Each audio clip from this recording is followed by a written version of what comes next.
अस्सलाम वालेकुम दोस्तों, तुम देख रहे हो अपना पंजाब टीवी ते मैं तेरा मेज़बान अफज़ल अहमद। सब तो पहले अपने चैनल को करो सब्सक्राइब ते नाल ही लगी हुई घंटी नूं दबाओ क्योंकि साडी लेटेस्ट और बेहतरीन वीडियो साढ़े दोस्तों तक पहुंचे सब तो पहले। लो जी दोस्तों, जिस तरह तुहानूं पता है कि अपना पंजाब टीवी मेरे वास्ते रोज़ कोशिश करता है अच्छे तो अच्छा जानवर और मकबूल रेट पर जानवर लैके आइए।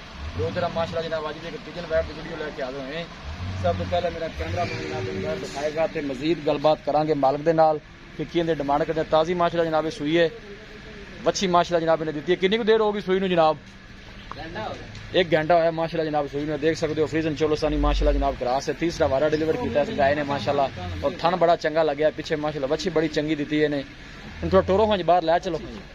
और आर्डर क्वालिटी माशाल्लाह जनाब जानवर की तुसीं चेक करनी माशाल्लाह। थब्बे का हवाना है वैर दे थले और थन बड़ा चंगा माशाल्लाह लगे है। हाथ की चुआई वाला माशाल्लाह थन लगे है जी। बच्चे तो हाल है, बच्चा तो हाल है उन्होंने गाड़ी में माशाल्लाह जी। देखो जी जानवर का चलना फिरना तुम चेक करना है, क्या बात है जी। सुहा तीसरा माशाल्लाह जी गारंटी नाल। आर्डर माशाल्लाह जानवर का बड़ा कमाल का है। देखो जी इशरे वाले पानी है।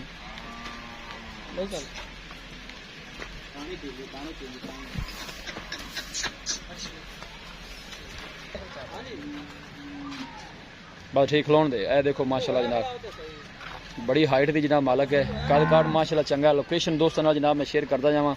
तहसील दीपालपुर जिला उकाड़ा जनाब साड़ी लोकेशन है। क्रॉस ब्रीड का माशाल्लाह ये जानवर है और सब तो अच्छी गल है जनाब ये साडे इलाके की ब्रीड है। ए देखो माशाल्लाह जानवर का तुसीं आर्डर चेक करना है माशाल्लाह। थब्बे का हवाना है और थन बड़ा चंगा माशाल्लाह लगे है।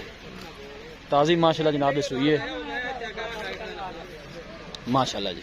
और वच्छी बड़ी चंगी दी है जनाब। दोनों वच्छी भी जरा मैं नज़दीक तो चेक करा दें। ए देखो जी माशाल्लाह बड़ी खूबसूरत बछड़ी दी है। ला चलो जी वापस उठे लै चलो।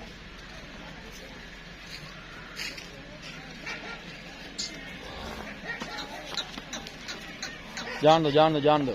ये देखो माशाल्लाह जी बड़ी हाइट की माशाल्लाह मालक है जी। कमाल हो गया जी माशाल्लाह। लो जी दोस्तों गाय जनाब दिखा दी है। मजीद गलबात करने जनाब मालक के नाल कि की डिमांड करते हैं माशाल्लाह। बड़ा खूबसूरत जानवर है भाई। परवेज आओ हाँ जी। अस्सलाम वालेकुम परवेज भाई की हाल? अल्लाह शुक्र है भाई। तबीयत से ठीक है? अल्लाह सुबह तुम दस तीसरा? हाँ जी गारंटी। कितनी को देर होगी? तकरीबन 2 घंटे हो गए ना जी। नहीं पाई 2 घंटे हो गए। ठीक हो गए की दुध का रिकॉर्ड दस दुध 20-22 लीटर है। 20-22 लीटर हूँ माशाल्लाह। सुबह सू भी है इंशाल्लाह इन्हों की रखी गई। गर्मी है गई इंशाल्लाह ज्यादा ना दे जिन्ना 20-22 लीटर पका जिन्ना कर दी रहे। बाकी चोर नु सील सा हाँ जो साडी गारंटी क्लियर है। गारंटी हो टेंशन नहीं। दसो सोनी प्यार ना मोल 4,15,000 फैनल किन्ने देनी तो गल करो।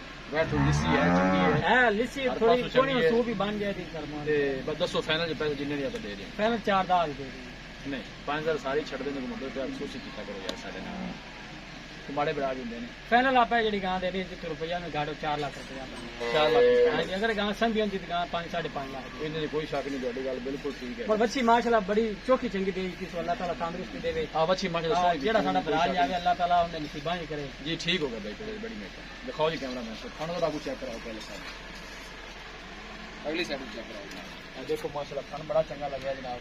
सुबह तीसरा जनाब पिछले बारे दुध का रिकॉर्ड है 20-22 लीटर है। मच्छी माशाल्लाह जनाब दही ने चंगी दी है। इसमें साढ़े बीन भाई जनाब जानवर परचेज करना हो साढ़ा राब्ता नंबर है 0301 4552 144 0301 4552 144। इस नंबर के खिलाफ साड़ी व्हाट्सअप बनी है। असं उम्मीद करने हैं कि साढ़े दोस्तों आज की वीडियो बेहद पसंद आएगी। वीडियो जनाब पसंद आए लाइक तो जनाब शेयर जरूर किया करो। मिलांगे एक अच्छी और लाजवाब वीडियो के नाल। अपने मेज़बान अफज़ल अहमद दो इजाजत। अल्लाह।